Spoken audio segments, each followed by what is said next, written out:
aka bilan uchrashuvimiz bor. Shu masalalar bo'yicha demak, vaqtda olib ketayotgan masalalar qanaqa muammo bo'lsa aytsangiz, shu gaplashmoqchilar. Aka, sizga nima yo'nalishga ketmoqchisiz? Men yo'nalishim chevarchilik. Cho'qma ishlamoqchiman o'sha maqsadga. Qancha ariza berasiz? 17 million. 17 million. Qaysi mahallada? O'rtag'irov. O'rtag'irda. Buni hokim yordamchilari bilan qilsa ham bo'ladimi yo faqat? Siz hozir mana o'zingiz bankga holat qilyapsizmi? Mahalla biznesi bo'yicha. Bu qanoatlantiradimi? Qanoatlantiradi. Bo'ldi. Masala yo'q, pasport yordam beryapsizmi? Bo'ldi, rahmat. Shu pastdan ozgina ko'p tursa odam ko'p odam ishlayapti, uni orqaga yetkazadi. Aka, siz nima masalada?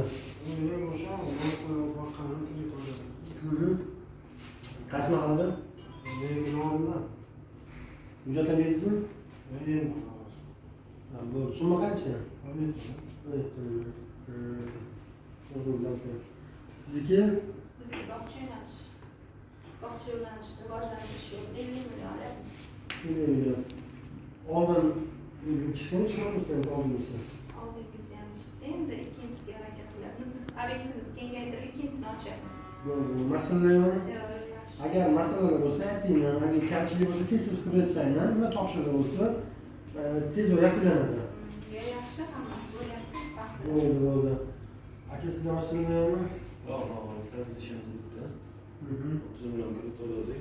Ta'minotchiga tushib ketishdi. Bo'ldi, masala yo'q aka. Hozir tushib ketishdi. Agar mana deyarli barcha xodimlarimiz bor, nima masala bo'lsa aytsangiz, shu haqida aytsangiz, nima hududda salayda odam ko'proq, lekin bitkazib beradi. Kech vaqtda bo'lsa ham, qancha to'xtalish bo'lsa aytsangiz, yakunlab beramiz. Xudo xohlasa.